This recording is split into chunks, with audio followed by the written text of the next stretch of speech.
Et bonjour à tous et bon retour sur ma chaîne. On va attaquer la deuxième partie de nos actions françaises, donc tout simplement la fin de la liste alphabétique. C'est parti.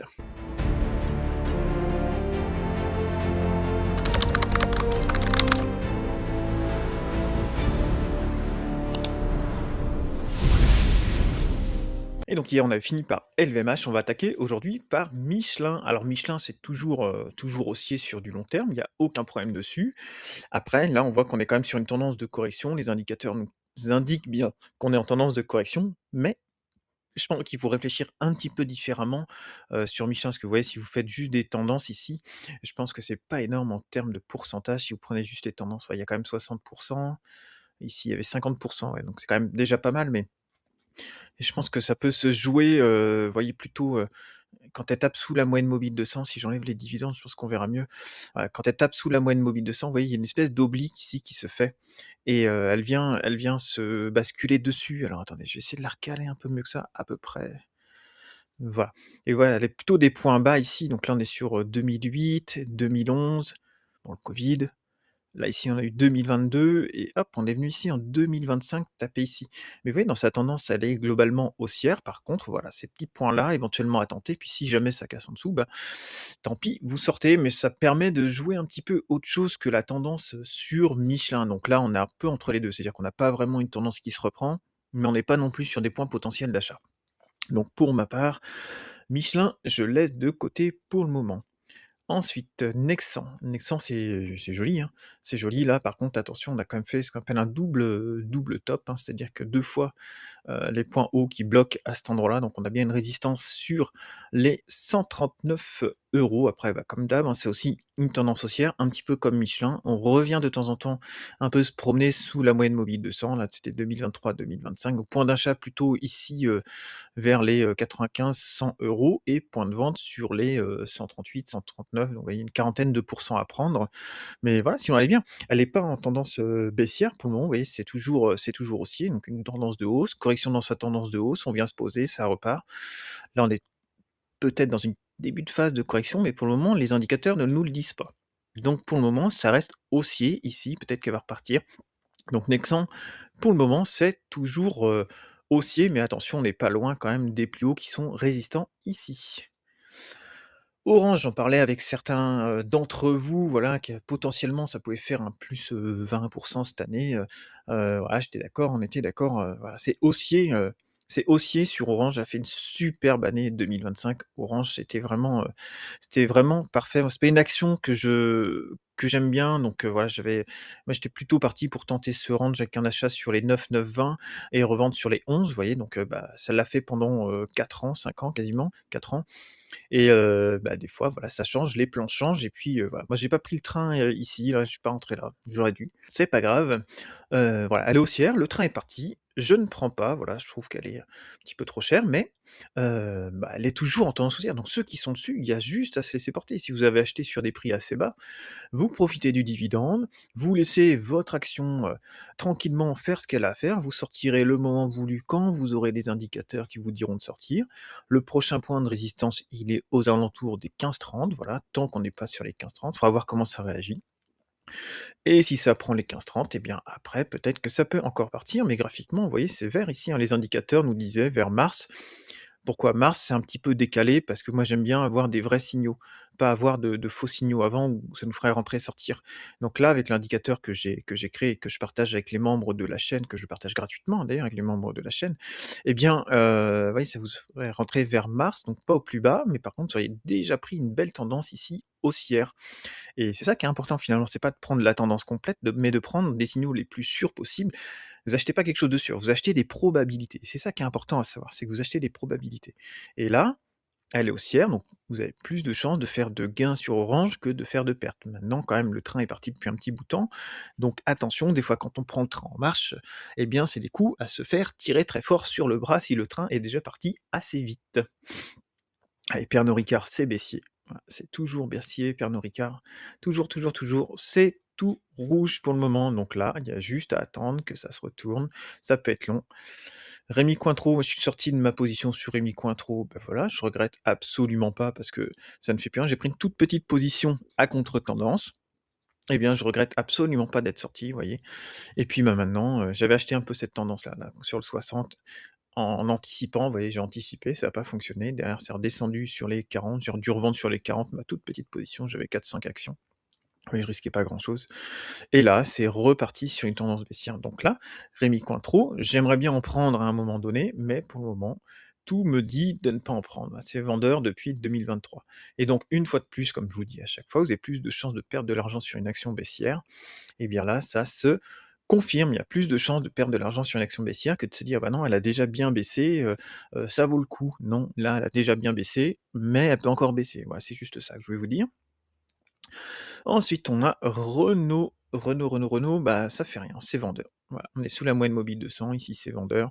Il y a une zone quand même ici, où il y a potentiellement des acheteurs, là, sur les 30-32, mais il y a mieux à faire ailleurs. Voilà, il y a mieux à faire ailleurs, heu, qu'on l'aime ou qu'on l'aime pas, voilà, point. C'est vendeur, hein, c'est tout, c'est vendeur. Il y a rien d'autre à dire dessus. Ruby, par contre, voilà, on l'avait détecté celle-ci déjà. On a un beau début de tendance, un peu comme sur toutes les pétrolières, voilà, depuis mai 2025, là, elle est bien partie, Ruby. Donc voilà, ceux qui cherchent du rendement et en même temps potentiellement, prendre, la croissance du cours, bah, là vous cumulez 2, rendement et puis croissance du cours. Donc vous faites de la performance en pourcentage sur l'action et en plus vous profitez d'un beau rendement. Donc là, ça peut être une belle année pour les pétrolières. Depuis le début de l'année, je me régale, sur les pétrolières. Donc voilà, c'est en ce moment, je pense, le secteur qui peut donner quelque chose de bien, comme je vous ai dit en fin d'année dernière, le secteur qui peut donner quelque chose de bien sur cette année 2026. Après, il peut y avoir des gros retournements sur le pétrole, donc il faudra quand même être méfiant.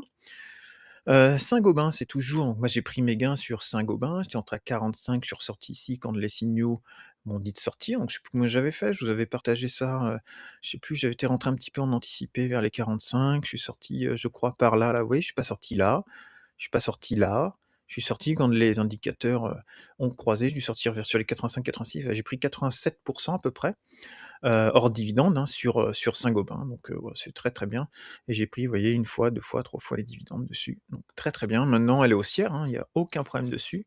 Elle est haussière, mais en phase de correction dans sa tendance haussière et si j'arrive à venir la choper plus bas, sur un moment où elle se retourne, eh bien, vous pouvez me croire que je prendrai du Saint-Gobain comme j'en ai déjà pris, mais là, pour le moment, j'attends patiemment.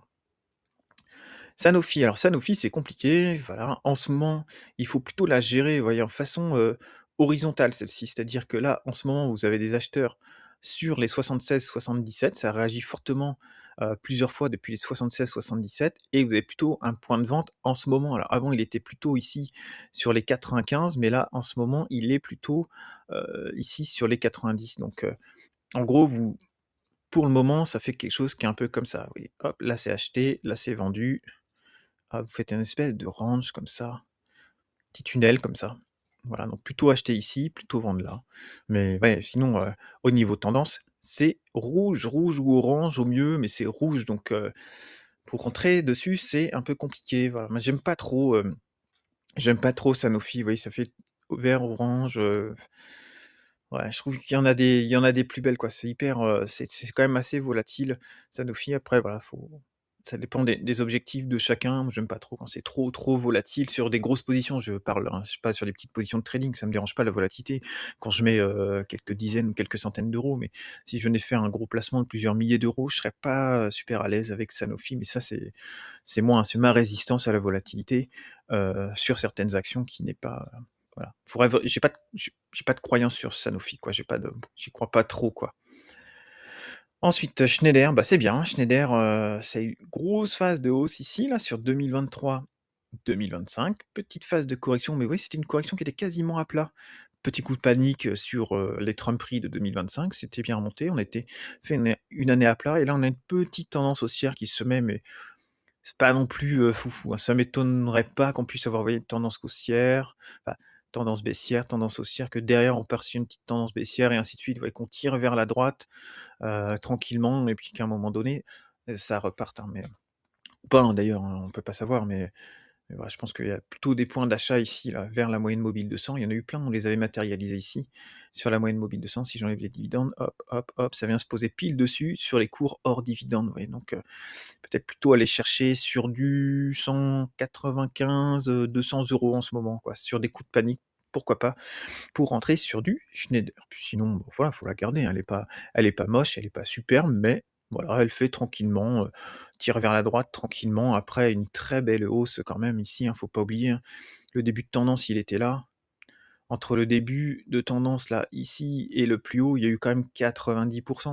Entre 2023 et fin 2024 sur 2 ans, donc oui, c'est normal qu'à un moment donné, quand le moteur surchauffe, qu'on refroidisse un petit peu. Stellantis, c'est vendeur depuis 2024. Il n'y a rien à faire dessus pour le moment. On voit bien sur le RSI, c'est complètement baissier. Ici, ça tentait de repartir, mais ça ne repart plus. On recasse la zone de neutralité. Vous voyez, on casse à peine la ligne de signal que ça repart vers le bas. Donc Stellantis, mis à part immobiliser du capital pour le moment et risquer d'en perdre, voilà, je pense qu'il faut rester à côté et revenir plus tard quand les beaux jours arriveront sur cette action. Technip Energies, voilà, alors c'est toujours haussier pour le moment sur l'indicateur, mais ici c'est vendeur, ici c'est vendeur, et là on se rapproche quand même voilà, d'un croisement de moyenne mobile 20 et de moyenne mobile 50 qui nous ferait passer dans le orange sur l'indicateur. Et donc là, sans vouloir anticiper, parce qu'il ne faut jamais anticiper en bourse, mais potentiellement on a déjà 2 indicateurs sur 3 qui nous disent que ça commence à sentir un peu mauvais sur Technip Energies. Je pense qu'il faudrait mieux attendre, vous voyez, ça va pas, je pense pas que l'action elle va repartir direct en une semaine à 42, sauf vraiment un événement géopolitique. Mais sinon, attendre tranquillement que ça se dessine et si vraiment ça repart, à ce moment-là, se placer sur Technip Energies et essayer de prendre la hausse. Téléperformance, c'est toujours baissier. Il y a toujours rien à faire sur Téléperformance. Voilà. Il fallait sortir ici sur 2022, septembre 2022. Et depuis, il y a rien à faire. Et le risque, vous voyez, c'est de continuer à lisser vers le bas sur cette action-là. Voilà. Concrètement, là, on ne sait pas jusqu'où elle peut aller, mais bon, il y a rien à faire. Il y a rien à faire dessus, malheureusement. Attention, hein, à pas trop perdre de capital sur ce genre d'action, hein. TF1, ça fait rien, vous voyez, ça se cherche depuis un petit bout de temps. Il faut la prendre peut-être avec les dividendes, ce sera un peu mieux. C'est un peu plus haussier déjà avec les dividendes, forcément, sur une action de rendement comme ça. On va laisser que les dividendes, c'est plus logique sur une action de rendement comme ça. Et là, on va dire depuis 2023, c'est la moyenne mobile 200 qui fait foi. On l'avait ici repéré, donc là, on va pouvoir la décaler un petit peu, parce que je pense pas que ça descende direct dessus. En ce moment, on a potentiellement une zone d'achat sur les 7 euros. Mais là, vous voyez, ça commence à passer en orange, pardon, en orange. Et potentiellement, on arrive sur une phase de correction dans une phase de hausse. Allez, Thales. Thales, c'est toujours haussier. C'est toujours haussier. À plat ici, dans cette espèce de range là. Ici, entre les, baisser un petit peu là, entre les 220 et les 276. Donc potentiellement point d'achat par ici, point de vente là. Mais là, c'est aussi deuxième scénario possible, hein, c'est-à-dire qu'une belle phase de hausse, un gros surachat, on refroidit le moteur, tranquillement on refroidit le moteur. Ici, ça reste haussier parce que la moyenne mobile, enfin les indicateurs sont toujours dans la phase haussière et potentiellement ça peut repartir. Donc vous voyez, c'est pas parce que votre action elle a bien monté ici qu'elle peut pas encore repartir. Voilà. Pour le moment, c'est vert sur Thales et les points d'achat éventuellement étaient plutôt sur les 220 euros.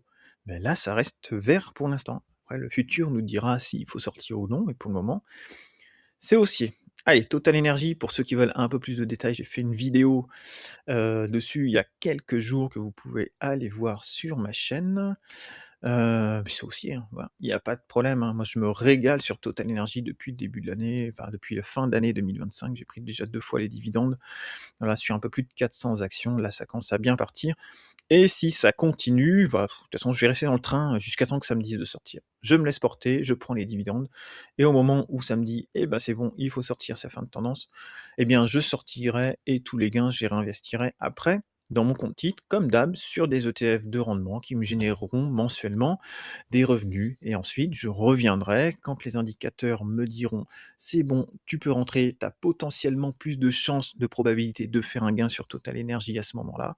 Je reprendrai, s'il y a une phase de hausse, la phase de hausse. Mais là, vous voyez, sur 2024, je vous ai un peu bassiné en vous disant: «Il faut attendre, il faut attendre, il faut attendre, il faut attendre».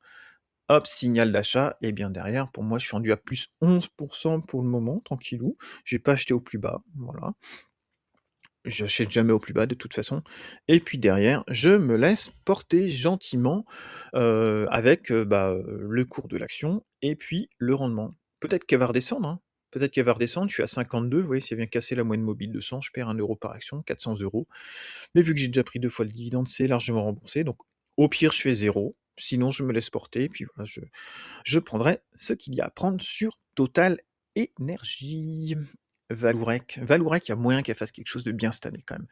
Il y a quand même moyen qu'elle fasse quelque chose de bien. Ah, on va peut-être perdre, et je couperai sur la vidéo, on va peut-être perdre, notre pro real time. OK, donc là, bah, Valourec, c'est haussier, ça faisait plus grand chose là, mais oui, ça commence à bien s'ouvrir ici entre la moyenne mobile 20 et la moyenne mobile 50. Ici, c'est toujours vert et c'est pour ça que je vous dis qu'il faut toujours 3 indicateurs. Parce que là, si vous prenez qu'un seul indicateur, le RSI, là, vous sortez parce que le RSI, il est sous la zone de neutralité. Vous sortez sur un seul indicateur. OK, ça casse la zone de neutralité, c'est vendeur. Sauf que moi, j'en prends toujours 3. C'est-à-dire que un ici, deuxième avec le RSI, troisième avec le croisement de moyenne mobile. Et là, ici, vous seriez rentré sur cette action. Ici, vous voyez, croisement, la moyenne mobile 20 croise la moyenne mobile 50, RSI au-dessus de la zone de neutralité et la MACD au-dessus de la ligne de signal qui est le 0. Vous rentrez par là, après dans la semaine, peut-être par là. Si on prend le plus haut de cette semaine-là, où vous rentrez à peu près. Et bien là, des fois, vous auriez pu avoir un moins 23%, voilà, beaucoup de volatilité, mais ça ne vous dit pas de vendre. Si vous prenez qu'un indicateur, vous perdez 23%, voilà. Mais par contre, là, vous êtes à plus 11% pour le moment, et vous n'êtes pas sorti. Depuis 1 an et 13 jours exactement, vous êtes dessus, vous laissez porter, il y a de la volatilité, c'est une partie inhérente forcément au marché financier. Il y a de la volatilité, mais tant que vos 3 indicateurs ne vous disent pas de sortir, eh bien, vous restez dessus. Et c'est exactement pour ça que j'ai créé ces indicateurs vert, orange, rouge. C'est pour vous éviter d'avoir des faux signaux, de vous dire: «Ah mince, je suis à moins 20%, c'est la fin», voilà. Après des fois ça peut le faire, hein. Vous prenez un moins 20%, puis derrière, bah, vous faites sortir à moins 20%. Mais après ça, c'est du money management. C'est-à-dire money management, c'est la gestion de l'argent, de la taille de la position. Vous pouvez très bien prendre une première position là, puis une deuxième position, je sais pas, par là, puis une troisième. Vous rentrez en plusieurs fois, en fractionné, voilà. Mais ça, c'est de la gestion de votre position. Ou alors vous avez pris une taille de position qui était trop grande, et donc vu qu'il y a de la volatilité, vous avez du mal à résister à la volatilité. Ouais, ça c'est un tout autre domaine. Mais déjà quand vous avez des indicateurs froids qui vous disent: «OK, là, potentiellement tu peux rentrer et faire un gain», tu rentres, tant que tu as pas les 3 indicateurs, tu sors pas.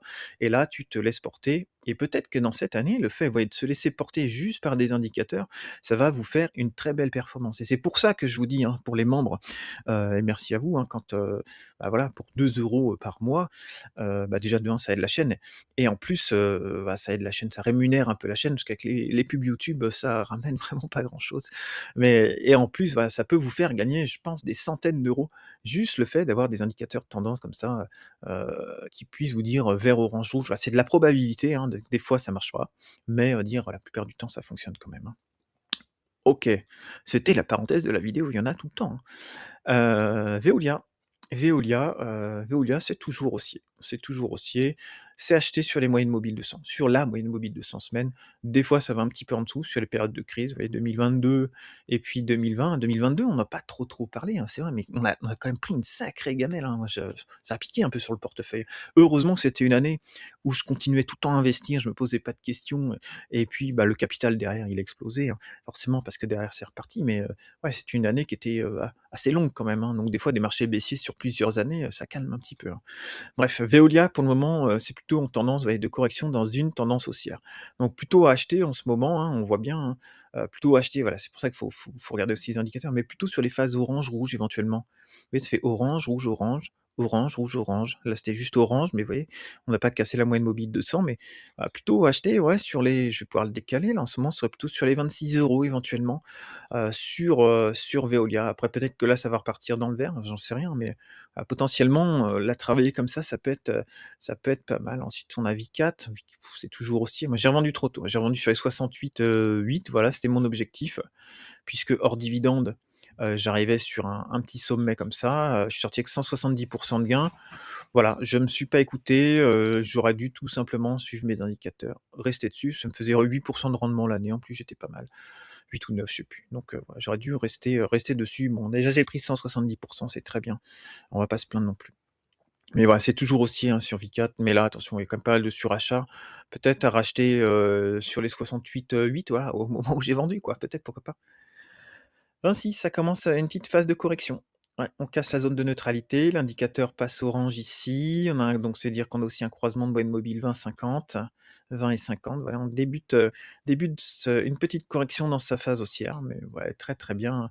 Si elle revenait sur les 110, ça peut être pas mal. Ça peut être pas mal éventuellement. J'ai du FH déjà, donc je vais pas prendre du 26, ça ferait un petit peu doublon, même si Vinci est bien plus grosse qu'FH, mais je vais m'abstenir sur, Vinci. Viridienne, voilà, on avait parlé, dans plusieurs, de vidéos, hein, c'est vert. Moi je vais mettre, enfin voilà, je mets une pièce, hein, sur cette action, cette année, j'en ai pas pris encore, hein, mais voilà, faudrait, peut-être un petit retour sur une moyenne mobile, ouais, moyenne mobile 20 éventuellement, mais ouais, je mets une pièce quand même, cette année dessus, ouais. Elle est belle graphiquement, regardez, ça a été vraiment, grosse phase baissière, grosse phase baissière. Voilà, ça n'a rien fait et puis derrière, ça commence à redessiner quelque chose. C'était baissier tout le long, tout le long, tout le long, c'est descendu à 32 €, là c'est remonté à 120, il y a de la volatilité, mais il y avait, visiblement les comptes qui se redressaient bien, tout ça, donc ça peut, il y avait un plan de désendettement, il me semble, de mémoire aussi, ça fait quelques mois maintenant, donc j'ai peut-être un peu oublié, enfin le contenu de l'article, mais enfin je me souviens que c'était, plutôt positif dessus, donc voilà, potentiellement, ça peut faire une très belle année sur, Viridienne, mais acheter plutôt, en dehors des périodes de surachat, ouais, plutôt sur un petit retour, sur une petite baisse et on va finir par Vusion Group. Alors Vusion Group, ouais, c'est pas évident puisqu'on est passé du vert direct au rouge, vous voyez, en format semaine.